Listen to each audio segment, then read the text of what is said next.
Alright, let's go ahead and start. Again, reminder, there are quite a few quizzes during this Friday as well as PA8. And it looks like many of you have already submitted PA8. That's very good.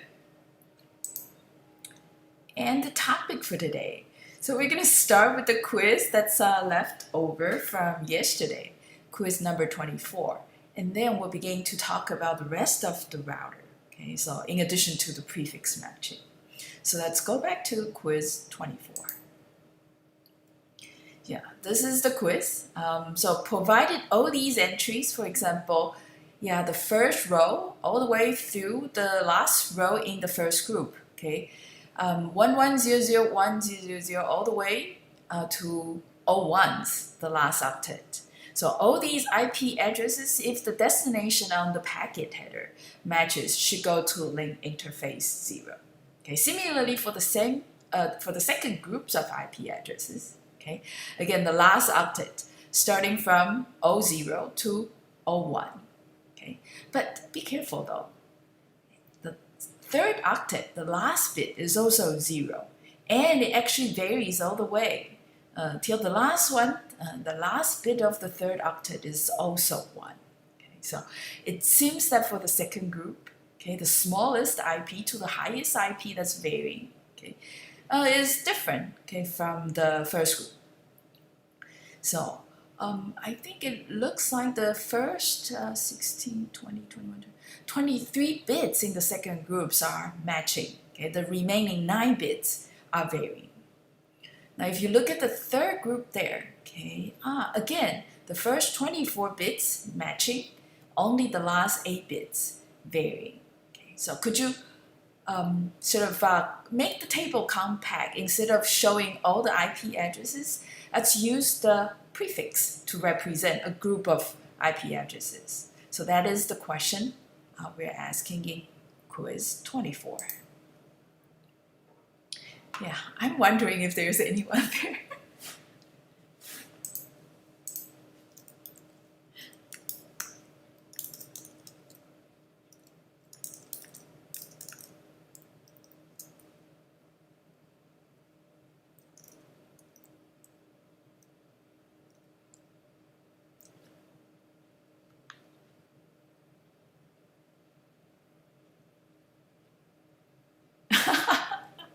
Hi, Rocket.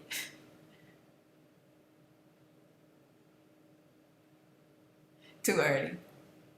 Oh, there. Okay.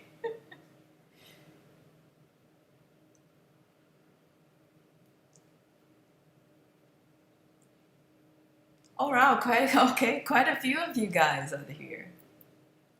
Good morning.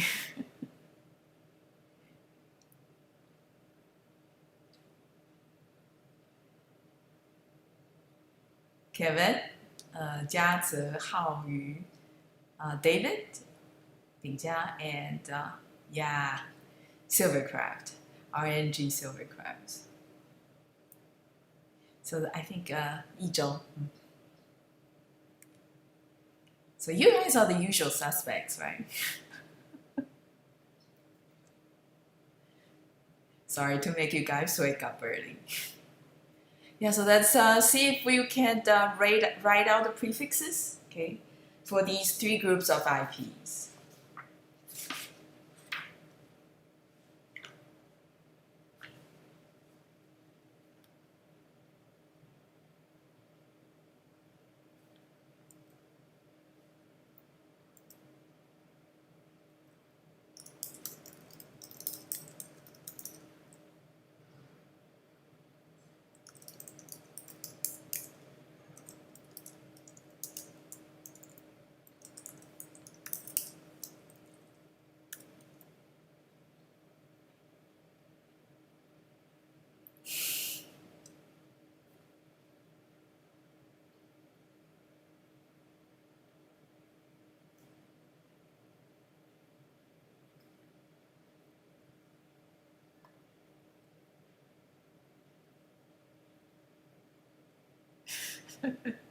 You see, early birds get the worms.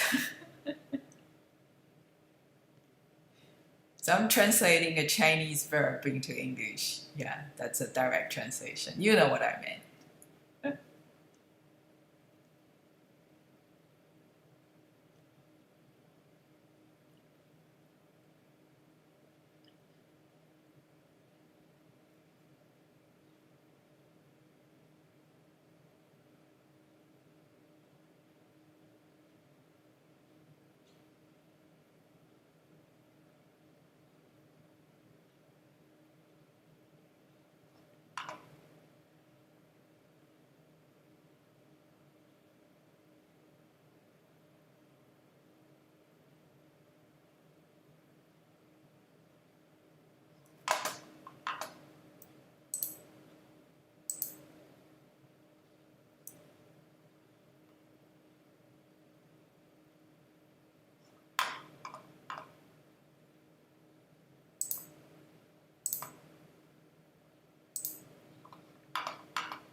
I think, yeah, I think YouTube is probably cutting some of the stuff you guys are typing up on live chat.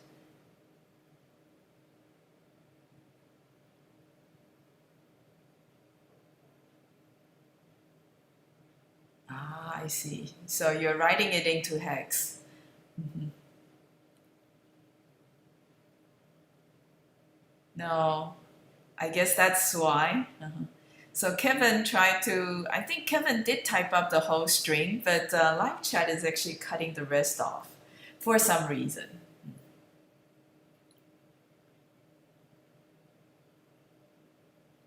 Yeah, I think Bingjia is probably doing the same thing, right? Yeah, the third entry is not showing very well. Okay. The third group, the third prefix is just not showing up well. I guess, yeah, I think that's why. Huh. Live chat does very interesting things. Yeah, it looks like it could be, something the live chat is automatically screening out. Let me see. Is there a way to work around this problem? You know what? Just tell me for the first group, how many bits in the end are the wildcards? Okay. For the second group, how many bits, the last being the wildcards? And the third group, how many bits at the end being the wildcards? Yeah, because we just keep the rest being the prefix. The rest of the IP bits being prefix.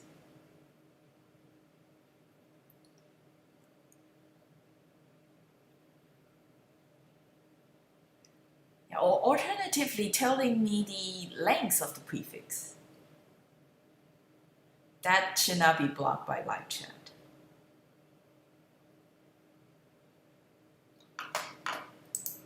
Let me just see if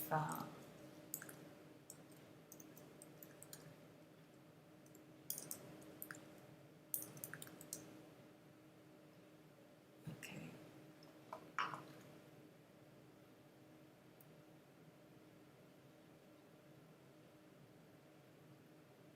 Okay. Yeah, so something like that. Or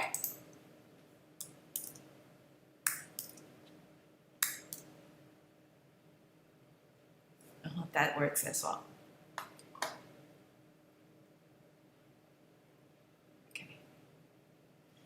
Yeah, I know. The quiz is relatively straightforward, I think, from earlier. Okay. So turning to hex works, it seems. Yeah, C81718.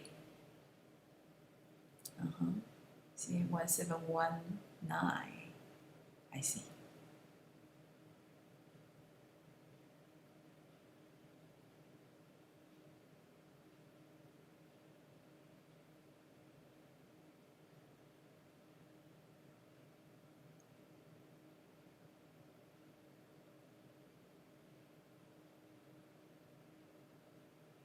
Team 4, 24, 23, 23.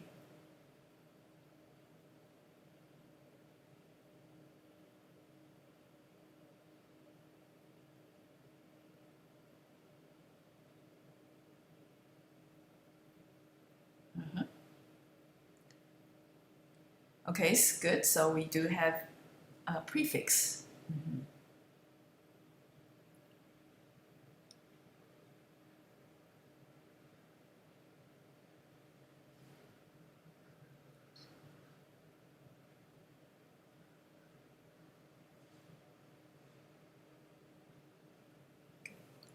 So we do have two groups at least trying to address. Let me see. Bingjia tried to type something up, but it did not show on the live chat. It's very interesting. At least it's not showing for me. That's odd. Okay. Well, while you guys type things up, let me just go over what I have here. So the first group is obvious, right? The last 8 bits being the ones that are varying. So the 24 bits are fixed. The first 24 bits are fixed. Okay. Second group, the fixed part ends at the 23rd bit. Therefore, yeah, you guys have the prefix being 23. And then the last group. But you see here, the last group, the only part that is changing are the last 8 bits, or did I mistype? Yeah, the last 8 bits. The first 3 octets are the same, so the last group, the prefix should also be 24 bits. Does that sound right to you? Okay, the last group starting, the third octet is 00011 okay, all the way. Yeah, maybe the resolution is too low. Yeah.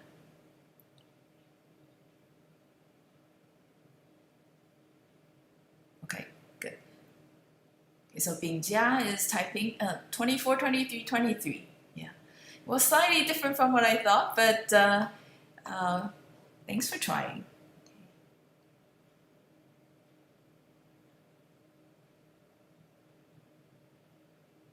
Yeah, Jiazi there is also typing something up, but it's odd. It's not showing on this other live chat pop-up screen. All right, so good. I also see Yi Zhou typing things up. But I see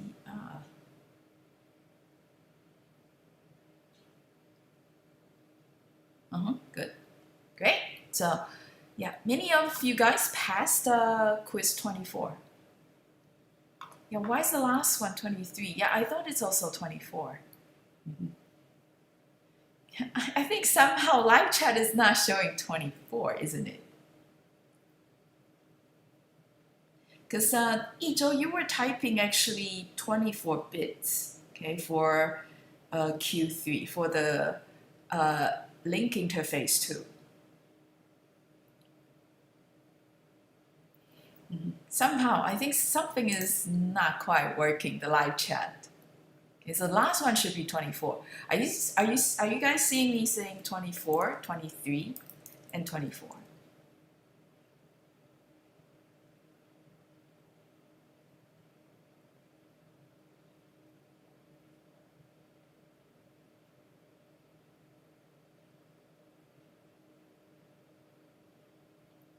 The top 23 bits of interface 2 and 0 are the same.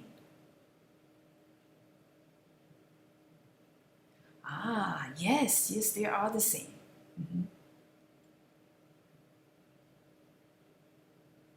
So we may only need the top 23 bits for interface 2. Oh, okay, that's a very interesting observation.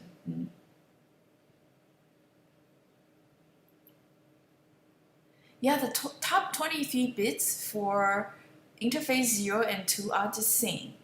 But we're doing the longest prefix match, okay? If we match for the last entry all the way to 24, right? For all those that are varying, the last 8 bits will actually go out on interface 2. Oh, that's what you're saying. Because if we match 0, 0, 0, 1, 1, 0, 0, 0 for the first group, it goes to link interface 2. Okay? And then the remaining part going over the third group definitely will be entering interface 2. I see. That is the reason that you say 23. That makes sense. But okay, what's very interesting with prefix matching, so I'm so happy to see the Kevin's answer there. Okay, it has something to do with the matching process. What happened in the routers doing prefix matching is this. So it's actually going to go through all the entries, okay, actually all the way to the end, okay, unless we do the longest prefix matching early. So if we set the group 3 being 23, okay, it's going to be match last.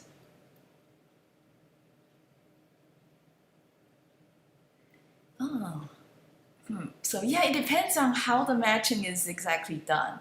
So if we do the longer prefix match always earlier, then group 3 can be also 23. You're right. Bingjia and Kevin, team 4 and team 5 are correct. But setting it to 24 will be also okay. All right.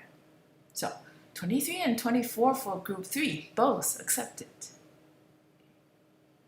Now, if the router's matching process is implemented this way, going over all the entries and find all the matches and take the one with the longest prefix match, then there's a chance that the IP addresses in the third group, will match the first group's prefix and then go out on link 0. Okay, so one just need to be careful about the exact process of doing the prefix match, okay, in the router. Okay, good. So that is clear. Yeah, so I see. Because you're assuming that we match the longest prefix. We actually sort all the prefix so that the longer ones are at the beginning. Okay. Therefore, when we're doing the matching, okay, the longer one will always be matched first. Yeah, that is David's question as well. So it really depends on the forwarding process being implemented in the router. Okay, but Kevin has a point, because if we want to do longest prefix match, right, sort all the entries so that the longest prefix is always earlier, right? Once we hit the match, we don't need to go through the rest of the entries. That is also a way to speed up matching as well, right? If I were implementing the forwarding process, implementing the matching process, I'll probably do that as well. So in that case, Kevin and Bingjia's answer would just work. But if it's not quite that, for lower end routers, okay, when the designers were not really careful, okay, implementing the matching process, then the rest of you guys is saying 24, 23, 24, you guys will be safe. Nothing's going to go wrong that way. All right. Good. So very good discussion and very good to see different answers, right? If you opened your mind a little bit, see, Rocket, makes sense, right? All right, very good. Extra points for Kevin and Bingjia. That is very good observation. So you guys were actually thinking, okay, how one should implement the forwarding process, a prefix matching process. Very good. And therefore, let's move on now to the rest of the lecture today. Okay, so we have actually 2 more big topics to talk about. That is related to the hardware architecture of a router. First is the switching. Okay. And then the buffer management in the input queue and the output queue. Okay, there's also buffer space. Packets might actually get queued up there. So there are different policies to do queuing, to actually decide how to draw packets, things like that. So let's go on. So this video here is going to be a bit longer, about 25 minutes. Longest prefix matching is really nice because you see in the forwarding table, there are so many less entries, right, as opposed to 2 to the power 32. So memory requirement at the input port, less. Lookup process, faster because, again, less entries to look for. So less memory, faster lookup, 2 benefits. There's one more benefit that justifies why we use longest prefix matching. But we'll talk about that later in section 4.3, IP addressing. Now back to longest prefix matching. If you recall, we say, in the lower part of the router, the data plane, what we do is to often use hardware to optimize all sorts of processing there. Longest prefix matching is performed this way, also using a specialized hardware called the TCAMs. Ternary content addressable memories. Okay, the idea of this is this. It's not strictly a memory space. It's actually memory space with some computation circuitry. So the main circuitry there is a searching interconnected network. Provided the destination address, which is a prefix, this searching network allows it to go really fast and go to an exit point where the output port is stored. Okay, so the searching circuitry is fired really quick, okay, taking the exit in 1 clock cycle. Now, the part that is a bit slow is to insert the right port number at different exit points. And that is done when the routing processor finishes computing the route, when we're installing the forwarding table. So the installation of the forwarding table there using TCAM is to install. The right is to assign the right port number at different exit point in this searching interconnected network. And that is why when packet comes in, the searching part is really, really fast within 1 clock cycle. Okay. So the forwarding table installation is only 1 time, so it's not a big deal, okay, although longer. But for all the packets coming in, that's very, very frequent, very fast. Now, as you can imagine, TCAM is very expensive. Okay. Cisco Catalyst series there allow us to store 1 million of these prefix entries. So, very expensive router. And by the way, Cisco is one of the biggest router designers, router manufacturers. There are actually a number of these router manufacturers in Taiwan as well, like D-Link, like Asus, yeah. But the routers manufactured in Taiwan are usually lower cost, okay? Good enough for maybe home use, maybe for access point use, maybe for enterprise use. The switching processing the data plane is also optimized by hardware, and that hardware is called the switching fabric. And the goal of the switching fabric is very simple, to move packets from the input port to the output port. And the key design metric is the switching rate. Now, one thing that one needs to be very careful designing a router is if we design such that there are n input ports possible, and the line speed of each input port is R, then you want to make sure that the switching fabric can switch at this rate, R multiply N. Alright, so what we're seeing here are 3 different architectures of switching fabric. Memory is generation number 1, bus number 2, and the modern ones, generation 3, the crossbar architecture. Now let's go over them one by one. So first generation, switching via memory. Okay. The architecture of a router of the switching fabric is very much like a traditional computer, where we have a CPU, memory, and then hard disk. So we fetch data from the hard disk to the memory first before we fetch the data from the memory to the register, and therefore we fire the computation circuitry. So memory there is the middle point. Before data can go anywhere, you get it from the source, okay, before you push it out. So similarly here, we do have packet in the input port and we want to push it to the output port. The packet is going to be copied to the system memory here in the middle, okay, like this, through the system bus. And then from the memory, copy them to the output port's memory.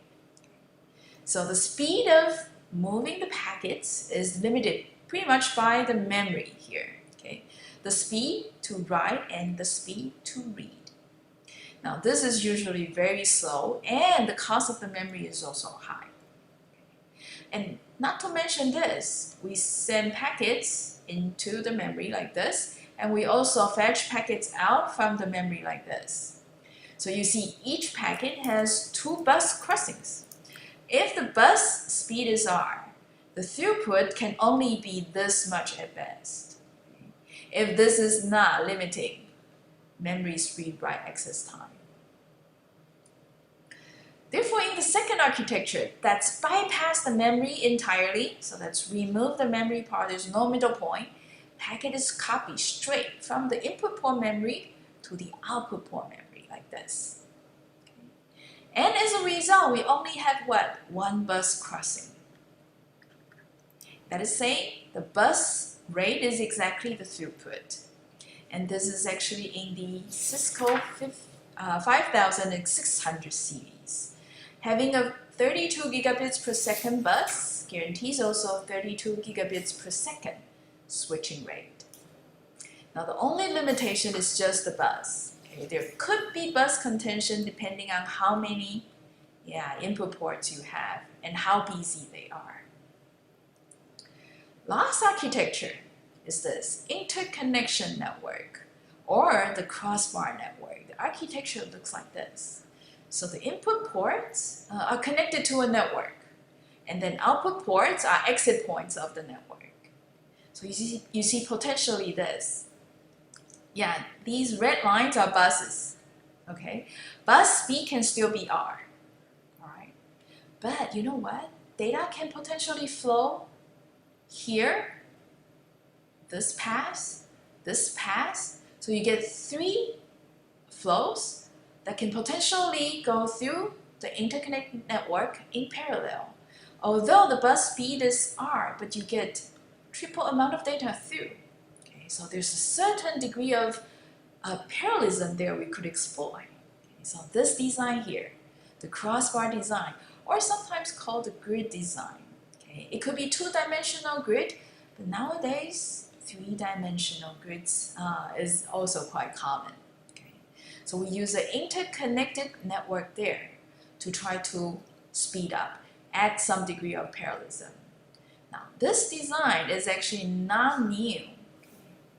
When people are designing computers where there are multiple processors, the multiprocessor computers, people have already thought about using this architecture to ensure the processors are well connected so that we could distribute computation tasks efficiently.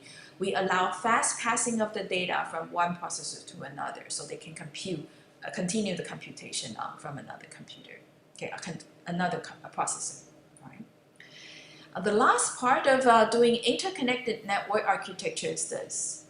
We'll have to cut the bigger datagram into smaller cells, okay, and fixed size cell. It's very important it's fixed size. So yeah, the transmission of these cells is very fine-grained and easy to control because it's fixed. The time, duration, very stable, very fixed. So that avoids also contention on such a interconnection network.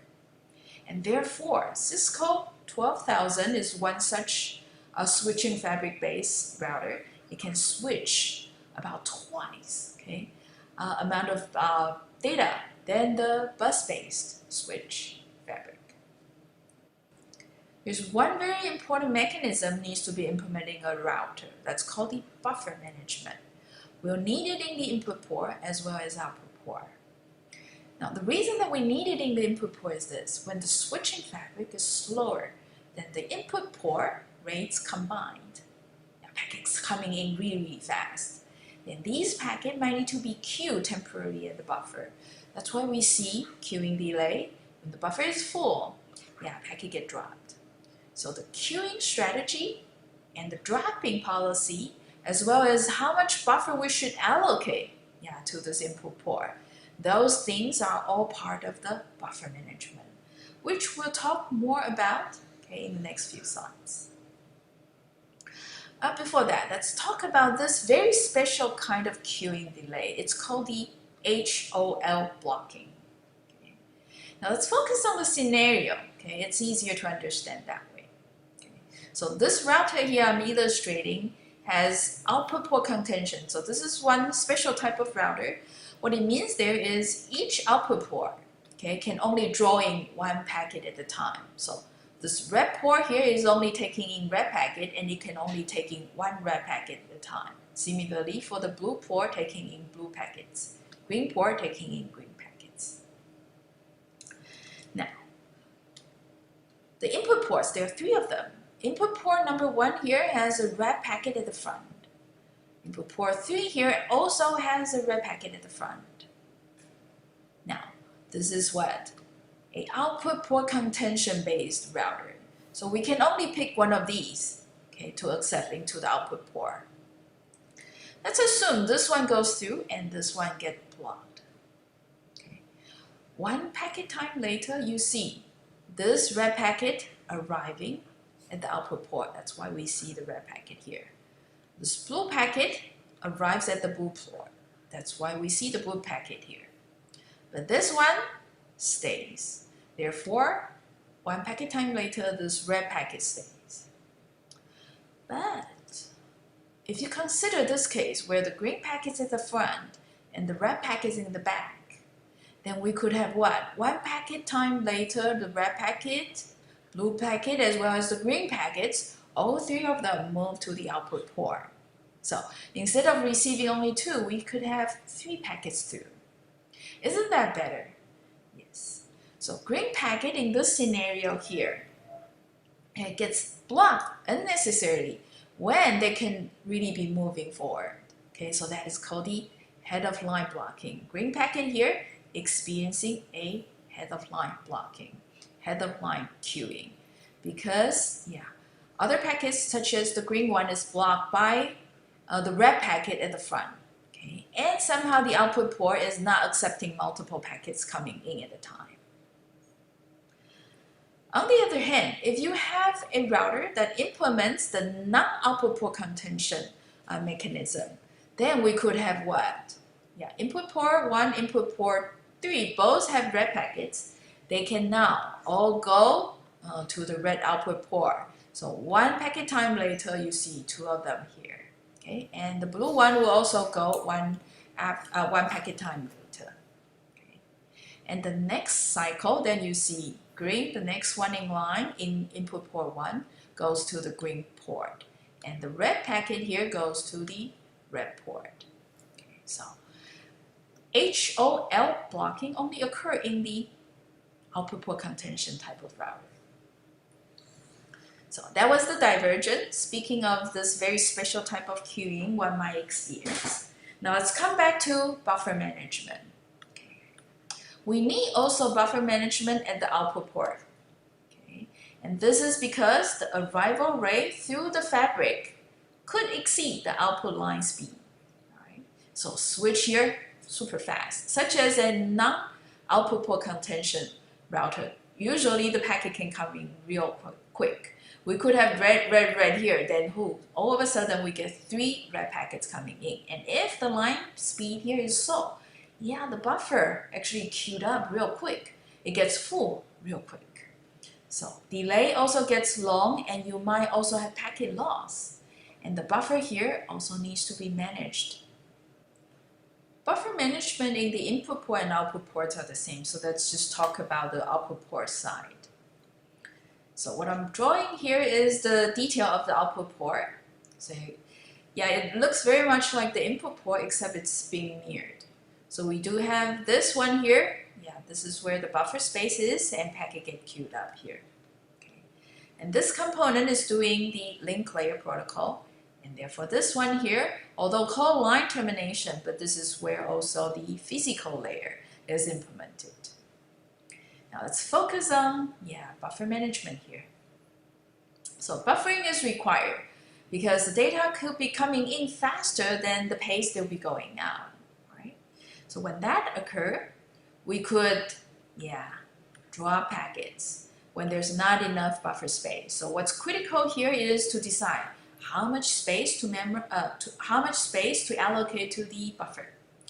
And in case we need to drop a packet, Do we always drop the incoming one, or maybe we pick one of those packets existing here?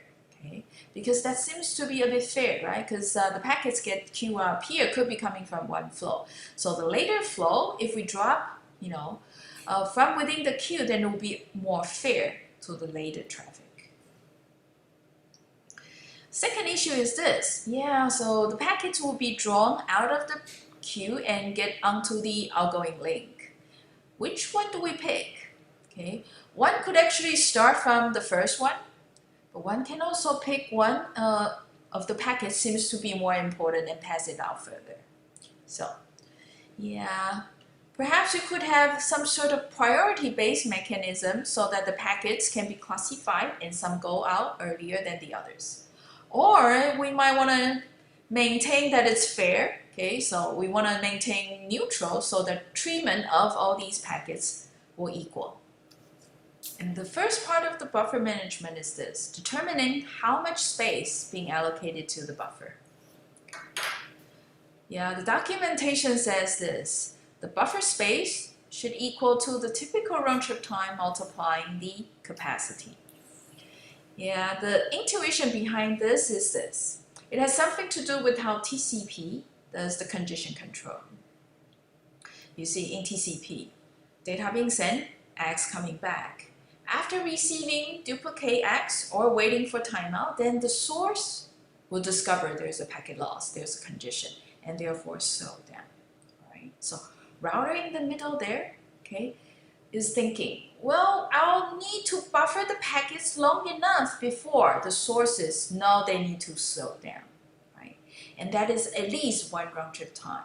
And during this amount of time, there could be this much packet or this much data going through the link here.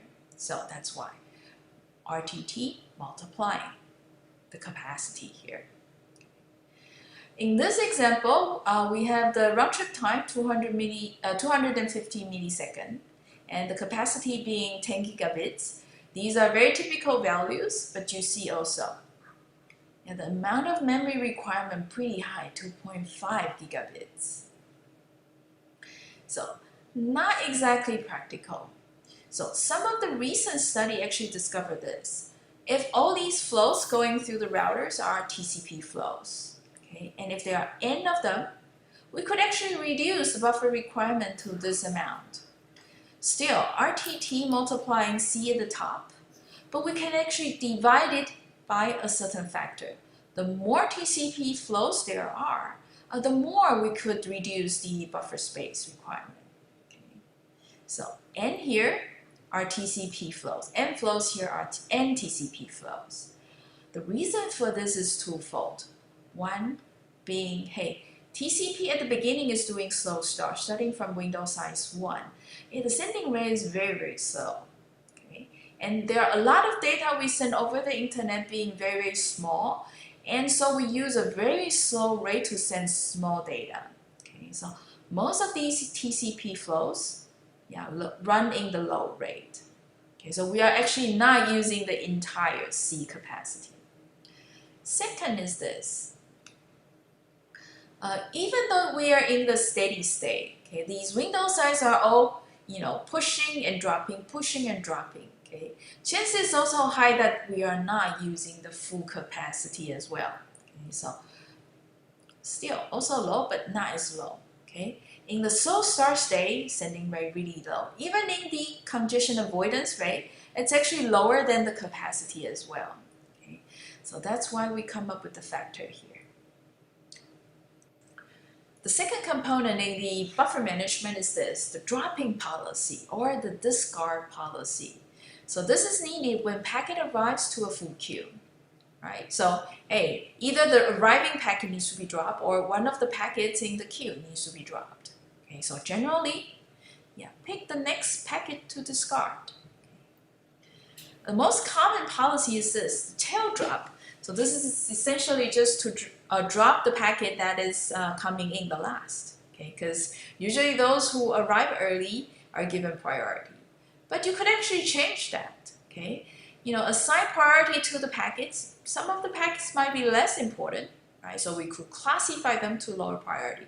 When a packet comes in with a higher priority, then we drop one with a lower priority. Third, random. Of course, one could pick randomly from the queue, a packet being discarded. Right? The last component is this. Yeah, how do we debuffer? Okay. Which packet do we choose to transmit next? Okay, so the next packet to send on the link. This is also called the scheduling policy. Typically, we do this FIFO. Okay, first in, first out. So essentially, based on the packet, based on the order the packet arrives, we take one out at a time. But okay, one can also do this, the class-based scheduling. Okay, the way to do it is to divide the packets also based on the priority or based on the classes. Okay, and so we could assign a specific class being higher priority versus others. Or we could have them rotating turns, taking one packet from each class at a time. And we can actually allow multiple packets coming from one class at a time, and so that there are more packets coming out from a particular class. It's sort of a combination. So weighted fair queuing here, WFQ, is a combination of the priority and round robin. Let's go into each one of these a little bit more. So priority-based scheduling. So we send always the highest priority packet out. Okay, so when there are multiple classes, okay, with different priorities, so we send out the one always with the higher priority. If there are no packets existing, then we take whatever we have. Right. So here's an example. Packet arriving, some being red and some being green. Green packets are the one with the lower priority, while the red ones are the one with the higher priority. Okay. So the way it works is going to follow this timeline here. So a packet is arriving at this particular time. Okay. And so there'll be some time it takes for the packet to be served. And then after they finish serving, packet exit. So yeah, let's say packet 1 arrives here. Right, so right there. Packet number 1 being served, and it's going to take some time here. Okay. At this point, packet 1 will exit, but there could be other packet arriving while we're serving packet 1. So 2 and 3 arrives here, but 2 is carrying a lower priority, while 3 here carrying a higher priority. So in priority scheduling, which of these two, 2 versus 3, will be scheduled next? Here. Always the one with the higher priority, which means 3 here. Right? And then next 2. Now, while we serve packet 2, if packet 4 arrives, yeah, right after packet 2 exit, we enter and serve 4, and so on and so forth. Now, if we do round robin, okay, the rotation-based, class-based queuing, we do have multiple classes, but we do the cyclical scan, okay, of different class queues and send one at a time. So the same pattern, 1, 2, 3, 4, 5 packet arriving at these point in time. Okay. But this time, okay, the second packet is higher priority, third packet lower priority. So which one do we send next? We actually send packet 3. Because it belongs to the other class, not necessarily lower class, but the other class, we have to rotate. Therefore, after red packet is served, we serve the green packet. Now, because the next rotation is red packet again, so we take packet 2. Okay. Now, the next one should be green again because there's no green packet at all, so we serve packet 4, and so on and so forth. Last is the combination of priority and round robin, so weighted fair queuing here. Okay, so this is a generalized round robin, and it's almost like having some level of priority here. You assign weights to different queue. So way number 1, way number 2, and way number 3 here. Okay, so in one round, we could draw 2 packets out of the red queue, and 1 packet out of the green queue, and 3 packets out of the blue queue. Okay. In the second round, 2 more, 1 more, and 3 more, but because there's only 1 left, so we just get 1 more out. So this is weighted field queuing. So that was the rest of the router's architecture and the extra mechanisms involved. Next topic is IPv4 finally. It's actually quite long, so how about we take a break now for 10 minutes and we'll try to resume at 11:15. Right, so let's do that.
Okay, so let's now resume the lecture.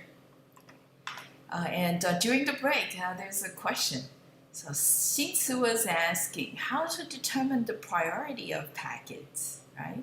And which part of the network protocol stack decides which packet should be labeled in higher priority over other. Okay, so how do we classify these packets? Very good question. So usually it's the application there deciding whether certain packets should be going in higher priority or lower. So usually the application layer process is going to tell the transport layer, and transport layer telling the network layer. In the network layer, then the sending side would then add extra bits in the packet header. So if you recall, in TCP packet header, there's this urgent bit. Usually that meant that this packet needs to be sent earlier than the others, and the data should be grabbed and pushed up immediately. So those packets with the urgent bit on supposedly should be going out in higher priority. It's just that in the current internet, such a priority-based mechanism is not really in place, not being activated. Yeah, so it's not quite a particular layer of the network protocol stack deciding. It's usually the service side, the application side deciding. But communication is required, reaching all the way to the sender side of the network layer protocol in order to set the bits correctly. Okay. And that's when the routers will know by looking at the packet header, oh, this is higher priority, okay, or lower priority. So that hope addressed the question. And now we get into IPv4, starting by talking about the packet format. So in the IP packet header, I just said that, hey, how do you decide which packet is higher priority? How does the router decide which packet is higher priority? By looking at the packet header. Yeah, you see here. 4.3, Internet Protocol. Now you see here, the section is a little bit long, so do we expect that we spend quite a bit of time here? Alright, so network layer is in the middle, okay, of the protocol stack. So what I'm showing here are, again, the important functions to be implemented there. Forwarding, we've already talked about in 4.2. Routing being in the data plane, we'll only talk about it in Chapter 5. Another thing we'll talk about in Chapter 5 is this, ICMP. This is one of those management protocols. So just like routing, management is also one of the control plane functions. So we'll be talking about ICMP later in Chapter 5. So what's left in Chapter 4 is just this, IP protocol. In there, we're going to talk about this IP addresses. If you recall, in forwarding function, the traditional model actually checks what? The destination IP address. So that's definitely talk more about the address format. Okay? And in the modern forwarding, we do what? SDN. We could actually look at multiple fields in the packet header, okay, to decide where to go. So we do need to know a little bit better about the packet format. What are the header fields? So that's coming right now. Now the two most important fields, source IP address and the destination IP address, each 32 bits long. Second, the header checksum. Now the reason this is important is because we did have TCP or UDP checksum that would ensure the integrity of this part of the packet. What about this part of the packet, the header part of the packet? We needed a checksum here, okay, to ensure the header part is also not having any bit errors. Now let's go over these individual fields one by one. So focus on the first row now. First field, there is called the version. So the packet we're actually showing here is defining IP version 4. Okay, so the version number, therefore, will be 4 here, always. And then two other fields, header length and the length. So the header length here is to tell the size of the header, and the length here telling the entire packet size. Last field in the first row, the TOS. Okay. It looks a bit familiar, isn't it? Because when we're talking about condition control, there's this flavor called the network assisted approach. So we did introduce one mechanism that requires the use of the ECN bits. So these are 2 bits in the IP packet header, if you recall. This is explicit condition notification. So those 2 bits are right here, again, in the IP packet header. Now let's switch gear and take a look at the fields in the 3rd row. Okay, first is here, time to live.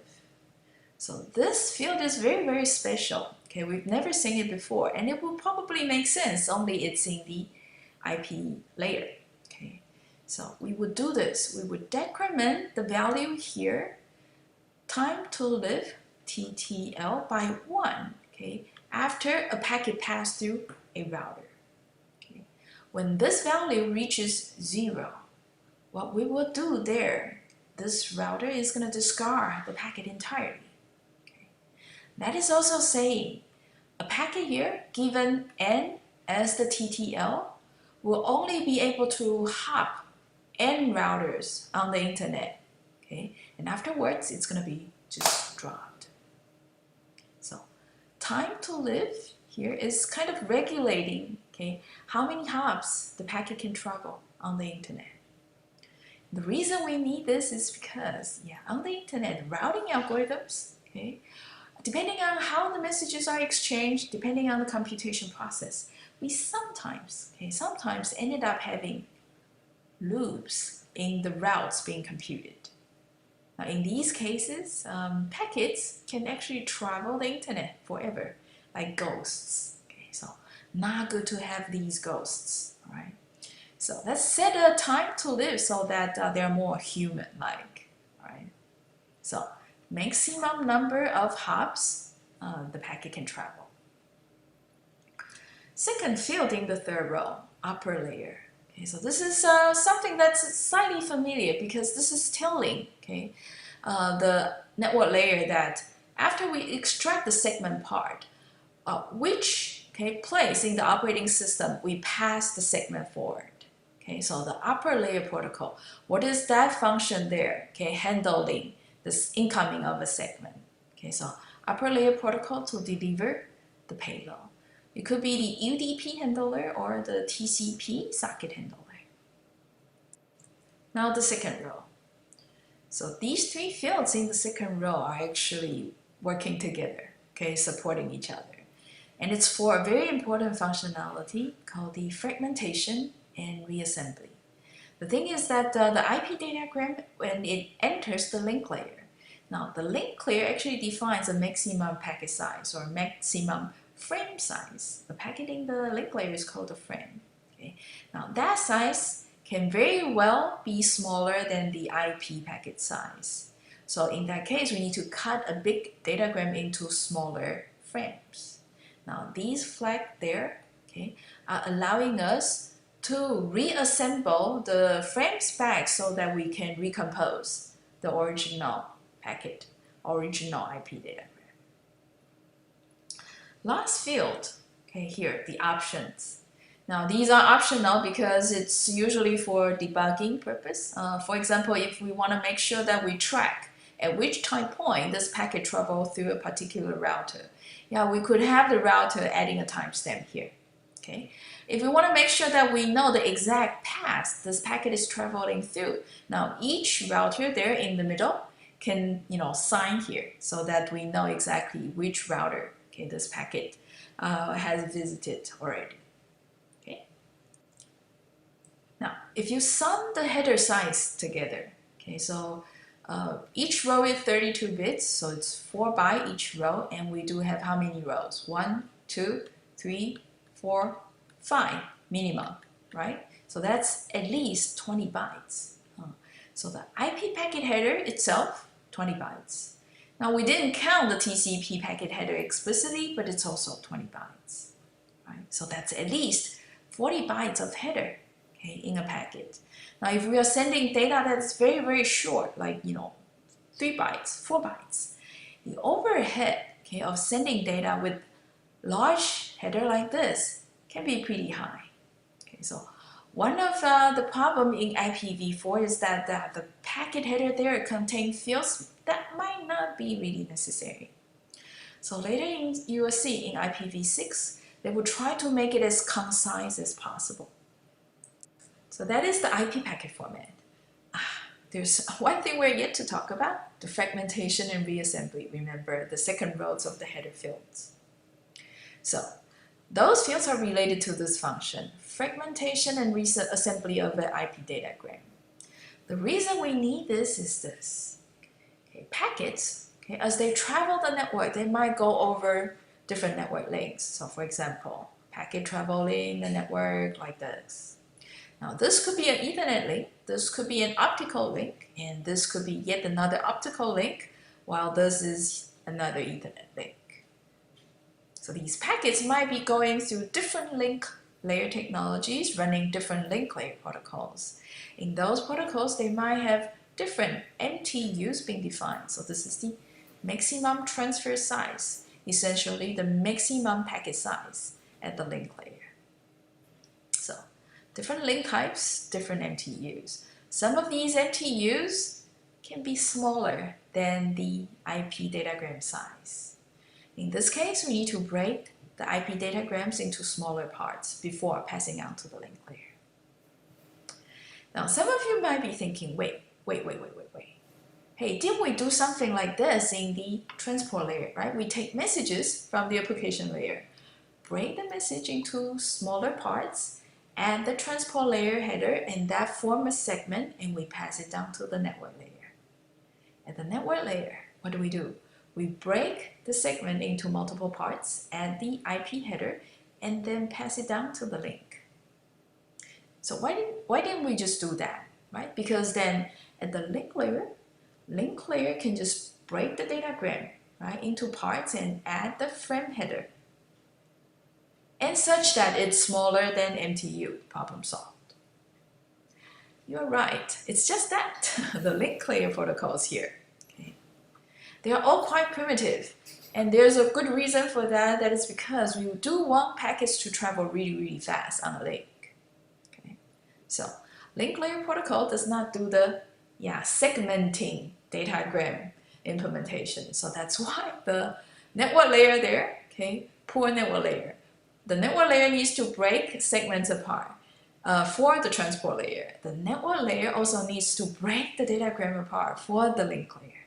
Okay, so fragmentation reassembly is actually to do the link layer's job of breaking the datagram apart and reassembling them back. Now let's see how it works. A large IP datagram needs to be divided into multiple parts. Okay? When we run into a link that defines a smaller MTU. Okay, so one datagram will become several datagrams like this. Note that these smaller ones are not frames. These smaller ones are IP datagrams. All right? So we actually break them into multiple parts before passing it on this link here. Now, these datagrams will remain the way they are through the network and comes into destination. The reassembly is only done here, only at the destination. Okay. So only the final destination is doing the reassembly. Okay. Now, the breaking of the original datagram to multiple parts and the reassembly of the multiple parts back to the original datagram is relying on those three IP header fields. Let's go over an example to showcase these three header fields: ID, fragmentation flag, and offset. The example says we do have a large datagram for 1,000 bytes, and we're running into a link with MTU being 1,500 bytes. So let me show you the result, okay, straight. So this large datagram is now fragmented into three smaller datagrams here. Okay. And so 1,500 is the maximum transfer unit size. So each, less than 1,500. You see there, the three smaller packets will all be carrying the same X? Yes, you're correct. So X is there. So the ID field there is used to identify which of these packets belong to the bigger, okay, datagram originally. Second field, you see the 3 are in sequence. First, second carries the flag 1. Only the last one carries the flag 0. So the one carrying the flag 0 is the ending packet, ending datagram. Now, these two would both be carrying 1, saying that they are actually earlier datagrams. But which one goes first and which one goes second? You can actually look at the offset. Okay, those carrying smaller offsets are earlier. In fact, what the offset is saying is the position of the first byte here in the original data packet. Okay, so first byte here is the original byte 0. Okay. First byte here is the original, byte something. Okay, it's not exactly 185. It's actually 185 multiplying 8. Okay. So the offset is actually counting 8 bytes at a time. Okay. So that is a way to try to make sure the offset field is a little bit narrower. Because then, 1 byte packet, that is just not making sense. Right. So there, you get it. This is IP fragmentation and reassembly. Okay. Oh, and by the way, okay, if you multiply 185 to 8, you get 14A0. And that is because of this. Okay. There's only 14A0 data bytes in the first packet. Because, hey, IP packet header is 20 bytes. So total length being 1500, data can only be 14A0. Right? So as I mentioned, 185 is indicating the position of the first byte in the packet. But the position should be divided by the A. Okay, the original position divided by A will be the offset value. Therefore, offset multiplying by A, the original position. All right, so that was the packet format. Now there's a question from Jiazi asking, hey, how does the router determine the MTU size for the link?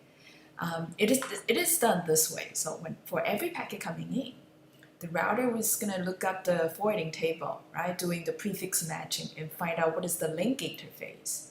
Okay. Provided the link interface, the router actually probes, the link layer protocol of the interface and find out what is the MTU. So the router there, after seeing the MTU and the datagram size, will actually trigger fragmentation if it's necessary, if the MTU is smaller than the datagram. I know some of you might not be very comfortable with this because in the data plane, we said that we want to go really, really fast, right? And we try to do prefix match. Prefix match, that is part of trying to make the process fast. But now we need to do MTU probing, and then after that, we might need to break the packet into multiple parts. That's going to take a lot of time. Yes, it is. Therefore, also in IPv6, you see, what people are proposing to remove this fragmentation and reassembly mechanism and remove these fields from the IPv4 packet header. Okay. So that's going up. Oh, and by the way, IPv6 is going to be in next week. And the rest of today is this. There will be 2 more topics. Chances low that we will be able to cover topic number 8, the hierarchical addressing. Next, let's talk about IP address. So there's actually a hidden structure in the IP address. Oops. IPv4 addressing. Well, it's actually quite simple because you guys all know, right? The IP address is 32 bits long, like this. And the way we represent an IP address is more. Take 8 bits at a time, convert it from the binary form to the decimal form. And separate these 4 numbers by 3 dots. So, an IP address. And we actually say that, hey, each machine here is assigned an IP address. Yeah, it looks like it's indeed the case. Okay. But no, that's not quite precise. An IP address is actually associated with a interface. So each network interface requires an IP address. The tricky part is just this. Okay. A host here, okay, being at the end of the internet, at the edge of the internet, there's usually just one connectivity. Therefore, there's only one interface. Therefore, there's only one IP address. If you look here, routers being inside the core of the internet usually have multiple connections to the rest of the internet, therefore multiple interfaces. And you see here, a router can be assigned multiple IP addresses. All right? So routers typically have multiple interfaces while hosts typically one. Nowadays we do have two. Okay, that is why the reason for that is because sometimes if we do have wire network access, then we can plug in to Ethernet, for example, conveniently. In case now, we can still use Wi-Fi. Okay? So regular hosts, we do have two physical interface cards, but we use it one at a time. Okay? So this is an end systems characteristic. Now the core systems router, definitely multiple interfaces. Okay. And you see a little bit more clearly that the interface is the part that connects a host, okay, to a link like this, to a link like this. Okay. So bottom line, IP addresses are associated with interfaces, not a physical machine. Now, yeah, we did not print any of the links here, right? We did not show any of the links there. Okay, so how these interfaces are interconnected through the links. And we'll talk about the links in chapter 6 and 7. So this is the wired link and this is the wireless link, like this. Okay, this is the wired link and a link layer protocol called the Ethernet. This one here is a wireless link. It's the Wi-Fi protocol. Something else about the IP address you should have a rough sense about is this. You might have seen that the machines nearby, okay, the IP addresses for their network interfaces might look alike, especially the first, few numbers. So 223.1.1 seem to be shared by these interfaces that are physically connected. Yes, those interfaces that are physically connected to each other belongs to a subnet. So the first few numbers there, okay, is called the subnet part of the IP address.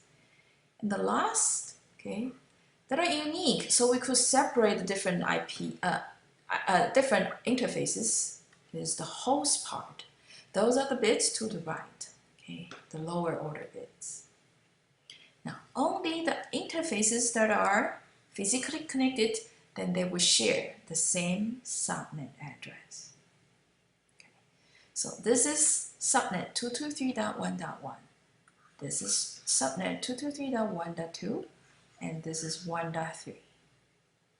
So each of them is a subnet, but these two are not in the same subnet because there's a router intervening. Now, we also use something like this to say, yeah, this is the subnet address. So subnet address. Okay. So you see here, this number is to indicate how long the subnet part of the IP address is. So 8 bits, 8 bits, 8 bits, 24 bits. Similarly, then the 223.1.2 subnet address is looking like this. And this is 1.3's subnet address.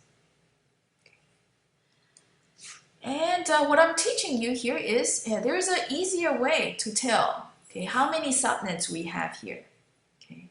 Because if you want to assign the subnet address, if you need to decide how long the subnet part of the IP address is, you do want to know, right, inside your network, how many subnets there are, and inside each subnet, how many machines there are, or how many network interfaces there are.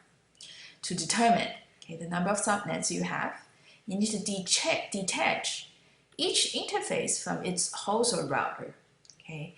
As a result, it's going to create an island of these isolated networks. So let's detach host, host, host, router, host, host, host, host. So we get what? One island, okay, of these network interface cards. One island of these network interface cards. And another island of the network interface cards. So each isolated island is a subnet. So if you want to figure out how many subnet there is for this network, break, break, break, break all these hosts and routers. Okay. So interface, physically connected, we have one up there. So subnet 223.1.1. We do have another one here, these three, and another one here, these three. And guess what? Another one here, right? These two together form an isolated island. Another here and another here. So we together have 6 subnets here in this network. Until now, all these subnet addresses, we see this part being 24. But this is not quite true. Okay, to be more formal, the subnet part of the IP address can be arbitrary lengths. So the general format is looking more like this.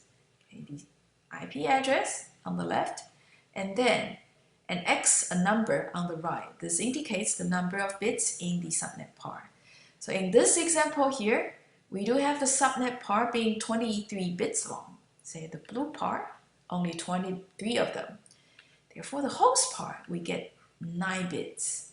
So we could accommodate up to these many individual hosts. We could allocate these many individual IP addresses to these hosts. Now, if you have a subnet, okay, that has a number of machines, okay, higher than this, you will need more bits. So this guy here might need to turn black, okay, and we need to use a length of, for example, 22. Now, one last thing to talk about is this. How do we write the ABCD out? Okay, so this is how it works. Okay, take the IP address in the subnet, okay, and then convert them to binary form. Write it out. Okay. And then cut that IP address right at, okay, the part that's separating the subnet and the host part. So essentially, cut there right after the 23rd bit.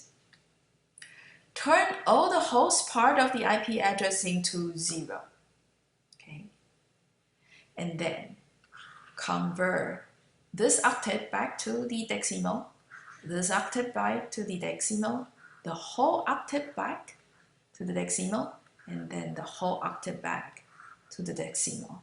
Okay. So if you have an X here, smaller than 24, then this last number here is always going to be 0, right? Because it's always cut earlier here. All these bits will be 0. Therefore, this is 0. Now, as to whether this is going to be 0, well, it depends on, the subnet part. It could happen that all these, the subnet part is also 0, then you have 0. Okay. Otherwise, you're just resetting only the host part to 0 in order to write the A, B, C, D out. And that takes.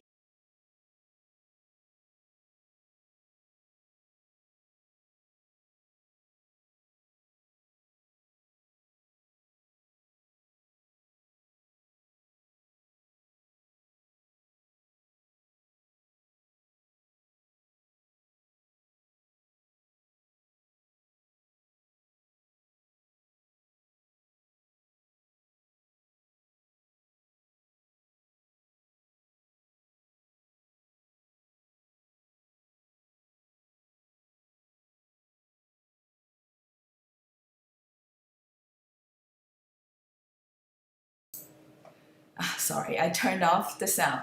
So yes, what I meant to say earlier is that that takes us to the quiz 25. So the top part is the example you saw on the slide in the lecture. So the question for 25 here is to ask you to write the subnet address for this example at the bottom.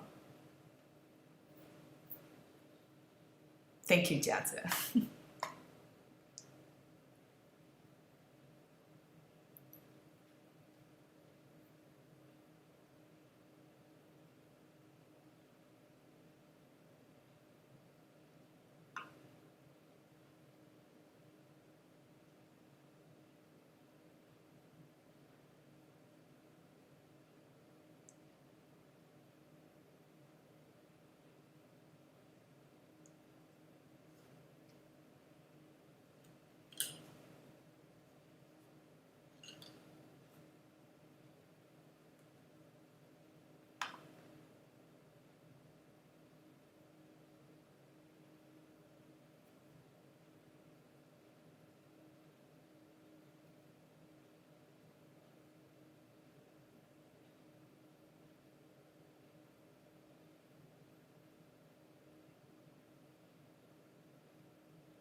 Okay, very good. Okay, team 5.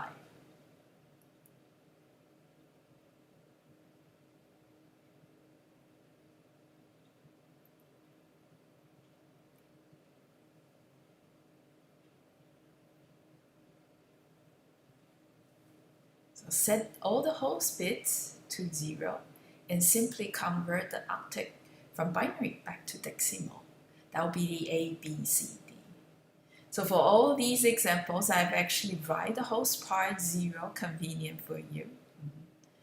So yeah, Jiazi actually convert the third octet. Yeah, that is 16, I think. And the last part, 128. And the size of the subnet part is 25 bits.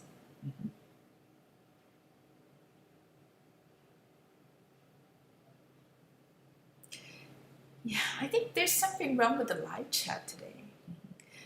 Could be that you were typing up something. Yeah, but it did not show on live chat for me. So if you look at the video, the live chat part, if you type up something and it didn't show, that means I didn't see it. Okay. You can actually spell the 16 out, right? It's S-I-X-T-E-E-N.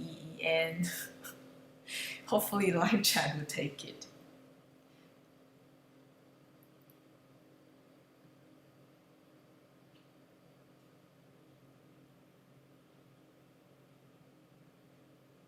Yeah, so David, did you type up something earlier so that you need to make a correction? Probably yes.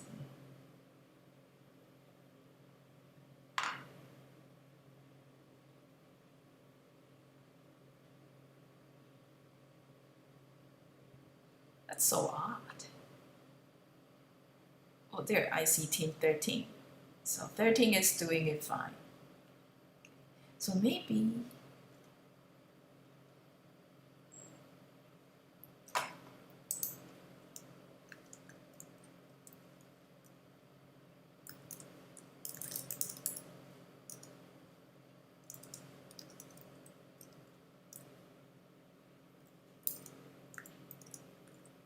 and I think David is team 2, right?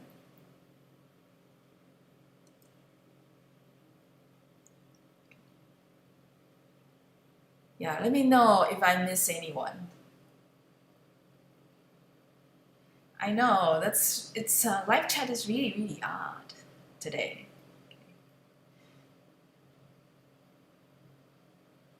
Yeah, it doesn't seem to like that we type up some sort of IP address or having a lot of zeros, things like that.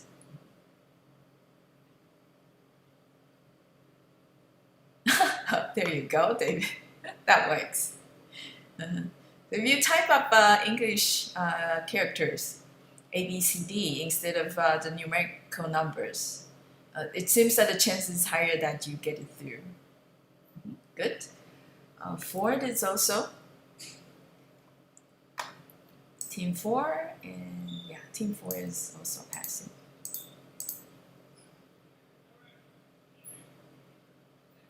Oops. Okay. Good. So yeah, the quiz is relatively straightforward. And let's move on to the next part of IPv4. How do we get an IP address for the host that we need to connect to the internet? The next topic, DHCP. Let's talk about how a host gets an IP address. There are two ways, especially in the older time. You have to talk to the system admin first. System admin is going to give you the IP address. And then you manually type up the IP address at the specific place in an operating system. Now, how you do that can change from operating system to operating system. Where you do it exactly could also vary within the operating system from version to version. And some of you might need to reboot the machine as well in order to have the IP address taking effect. So this process here, the manual approach, very tedious, out of fashion. More fashionable today is to run DHCP, the Dynamic Host Configuration Protocol. What it does is to get the host and IP address automatically and configure it automatically. The service is entirely plug and play, so there's no manual effort required. Really nice. And we're using it every day. This DHCP protocol is already part of the protocol stack and part of the operating system. Part of all the operating systems these days, including the mobile phone operating system. So, formally, let me introduce DHCP. It allows us to acquire IP addresses dynamically. So what happened there is that our side of DHCP is running the client process. The subnet you'll be joining, okay? The server process is running on the subnet, running on one machine on the subnet. So the two sides, client server, will negotiate and reach an agreement. Okay? So that agreement is actually a lease on a specific IP address. And that's why my host here gets to use a specific IP address. So with this, we bypass needing to communicate with the system admin, a real person. And the assignment is also automatically done because it's all part of the operating system. But essentially, okay, after the negotiation, we get to use an IP address. But as you see here, it's a lease, meaning the IP address is also temporarily allocated. So that is why it's called the dynamic host configuration process. It only runs for a while. If you leave the subnet, this IP address will be reclaimed by the server. But don't worry, as long as you stay in the subnet, stay connected, stay on, then you get to reuse the IP address. Okay? And this is done by exchanging messages again between the client and server. So there are some more messages being exchanged and periodically so that we could renew the initial lease. Okay, so that is generally how the DHCP works. You see, this is really, really nice for us in living now a very mobile lifestyle. Okay. And the process is very simple. This negotiation process is very simple. A very simple four-way message exchange. And an even simpler version is just two-way exchange. Okay? So these two first messages, they can be actually bypassed. If the user is coming in and out really fast, typically the OS on a smartphone implements more this version of DHCP. Okay. Now let's take a look at a scenario and go through these four messages in a bit more detail. So here it is. We've used this network already earlier to explain, right? What's IP address format and what is the subnet address. So let's assume we set up a DHCP server here connecting to 223.1.2 subnet. And we carrying a laptop, okay, running an operating system with the client process already running. So the arriving client process here, server process. First message, DHCP discovery. What it does is the client asking, in a broadcast way, is any of you guys the DHCP server? So if we look into the packet, you should see the source looking like this, a null IP address. And the DHCP client is default on port 68. The server, on the other hand, on port 67. Destination will be going to the DHCP server. But hey, the client doesn't know if there is a DHCP server in the first place, not to mention the exact IP address. So we're sending it to here, the broadcast IP address. A message carrying such an IP address is going to be received by all hosts on the subnet. Therefore, DHCP server being one of the hosts on the subnet will definitely receive the discover message. Why I address here? This is the field to store. The IP address potentially will be assigned to the client. Now the client has no clue, therefore it's null. Last is the transaction ID. Now this is actually quite critical. Usually it looks like a random number. Okay. Different clients will actually send discover messages carrying different transaction ID. Now, these IDs are also to tell the arriving clients apart. So there could be other clients arriving as well. And they could be sending these DHCP discover messages about the same time. Servers sending responses, DHCP offers, okay, about the same time. How does this guy know which offer is for this guy, and how does this other guy knows, right, which offer is for him? So transaction ID, okay, typically different, coming from different clients to enable the clients to tell whether the reply is coming for the host or not. So very important. And to respond to the discover message, the server sends the offer message. Okay, so this is saying, yeah, I'm here. And here's an IP address you could use.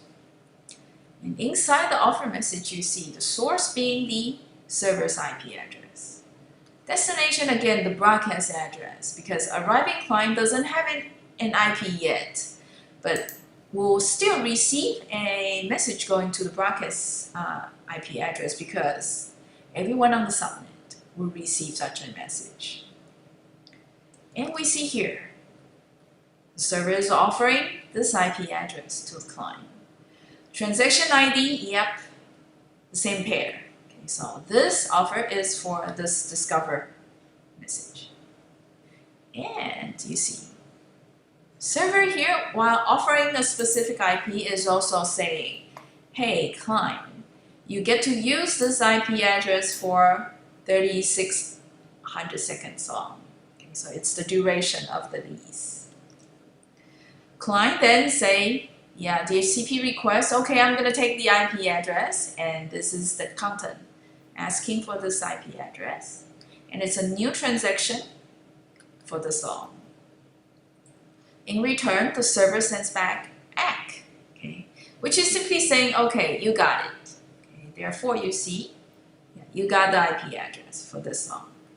And this, again, corresponds to this, okay, not to be confused with other clients requesting for other IP addresses. So this is the exchange of the four-way messages, okay, in DHCP service. Now, in the exchange, DHCP server actually say more, okay, not just the IP address, but a whole bunch of other things that are very critical setting up, okay, the subnet on the hosts. So first is who the first hop router is, because the host message going out onto the subnet, the default next hop is always the first hop router, because the first hop router then, after picking up, then can determine where else to forward it further. Another important information, yeah, DNS servers. This is very critical, right? Because you are requesting www.google.com or www.something, okay, by the name of the server. Okay. In order to know the IP address, you also need to configure on your host the DNS servers. Okay.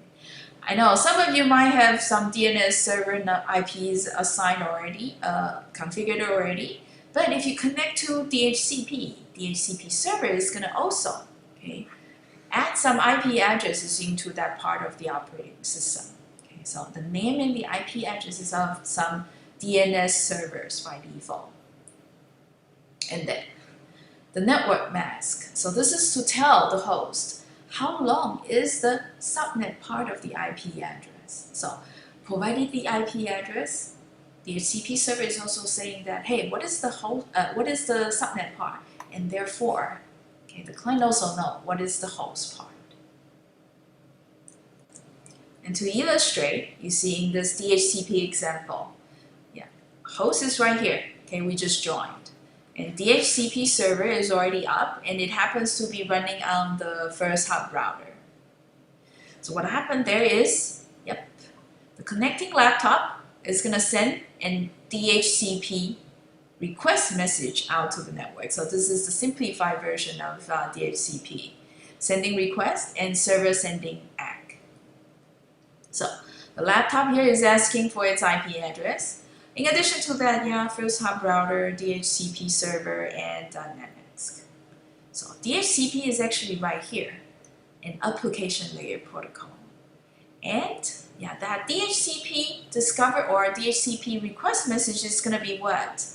Passed to the UDP and adding the UDP header, push down to the network layer and adding the IP header, and push down to the Ethernet and adding the Ethernet header and trailer. So DHCP request gets encapsulated into an UDP packet, further into an IP packet, further into a Ethernet frame. So you know DHCP is actually implemented at the application layer. Yeah, just like DNS, seemingly a lower level functionality, a general functionality, okay, for everyone on the internet, but implemented at the application layer. Complexity at the edge. And it's using UDP as the underlying transport layer service. Now this frame, okay, carrying destination address being broadcast 255.255 all the way, is going to reach all the hosts on the subnet. So this is the entire subnet. By the way, this is an Ethernet switch. It's a rectangle, not quite a circle. So this is not the router. Okay, so yeah, this is actually the link. Okay, so this interface and this interface are connected through this link. So every host on the subnet is going to receive the DHCP discover message. So therefore, the server here is going to pick it up. So this is what going to be extracted, okay, and pass up to the IP layer. This extracted, pass up to the UDP, and this extracted, and eventually reaching the application layer. So the server then can see, this is a request message, therefore send back a reply. So you see here, going all the way, Ethernet gets demuxed to IP, to UDP, and finally, server side of DHCP. Now, the server then will generate the ACK message containing the IP, containing the IP address of the first hop and the IP addresses of the DNS servers, and so on and so forth. So, process is very similar, encapsulate to UDP, encapsulate to IP, Ethernet, and destination address being broadcasted. Yeah, the host here, although not having a specific IP address, is going to pick it up. Okay, so the client now knows the IP address of itself, name and IP address of the DNS server, and the first hop, as well as what? The network mask. So what I'm showing here is the result of sniffing DHCP messages. This is a DHCP request message, and this is a reply of that. Earlier we actually called it the ACK packet, okay, ACK message. And I can use tools like Wireshark or TCP dump to sniff packets travel the internet. Now, after sniffing, you're gonna see the content inside the packet. So what I'm showing here is, yeah, this is the request message. So you see boot request, and in the reply or in the ACK message, you see it says boot reply. And you see transaction ID, yeah, transaction ID, and they're identical. So this ACK here is for this request. And then you see also specifically the client not having an IP address, but it still have a MAC address. So that MAC address is actually hard-coded into the network interface card that came with your machine. Okay, so that is already existing. And that is something that the DHCP client is going to send to the server. So server can identify you somewhat by the MAC address. And then, yeah, this is DHCP request, okay, and this is DHCP ACK. And the client is asking for these, right? So the IP address, okay, so IP address is not clear yet. So requesting, yeah, this IP address. Okay, so this is not a sure thing. It's just that the client suggesting, can I get this IP address? And it's also asking for, yeah, domain name servers, and the subnet mask. Server here, yeah, in the response, you will see, okay, hey, client, okay, it's okay to use this IP address. Go ahead. In the meantime, it's returning also the subnet mask, yeah, the first hop router, as well as the IP addresses of the DNS servers and the domain name. Okay. all these information, client can then set everything up and then begin to access the internet. And we're supposed to actually run the last quiz for the day, but the time is actually quite short. So what I'm gonna do is just to explain what the quiz 26 is asking for, and you guys can think about it. I'm gonna post the quiz as well on the Facebook group. Okay. So beginning next lecture, next Wednesday, we'll try to collect answers for quiz 26. All right, so Taipei free. I don't know if you have experience trying to connect to these free Wi-Fi around Taipei. All right. Yeah, they are free, but some people say that they're pretty much useless. Okay. There are even news before. It says in the news title, you never get connected. Okay, do not expect height of these free Wi-Fi services in Taiwan. Ouch. Okay, so allow me to translate the content. Okay, the resolution is probably too bad as well. So translate it. There are quite a few free Wi-Fi access points around Taiwan. Okay, and they're provided as a friendly gesture to the travelers. Okay, and nowadays maybe also to the high download need users as well. But a big but. Among the 40%, because this is the result of a survey by the Taipei City. Okay, so the statistics says this. Among the 40% users not exactly satisfied with Taipei free or something free. Among all these people who are not happy with the service, 74 of them complain that, hey, I can't even get connected. Okay. And only 60-ish of the users complain about the connection speed, weak signal, lack of coverage, and things like that. So it seems that the top complaint is that I don't even get connected. So Q1 here is asking, what do you think is the problem there? That these users don't get connected to free Wi-Fi. Okay. And question number 2, Q2. Now, if that was the problem you think it is, how would you address the problem so that Taipei free is less useless, more useful? Okay, so think about this. And this is about all the time we have for this week. And I'll see you again next Wednesday. I'm gonna leave the session on again, just in case that you guys want to ask something and there's no time to type things up during the lecture. And so I see you next week for those who need to leave early. All right, go get lunch.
I've been one of those, okay. I've been to one as well, yeah.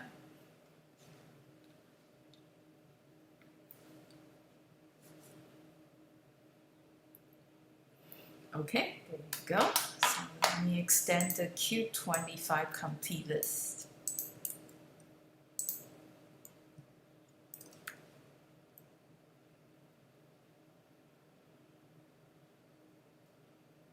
Okay, bye. Good. So, yeah. Let me close the stream now, and yeah, until next Wednesday.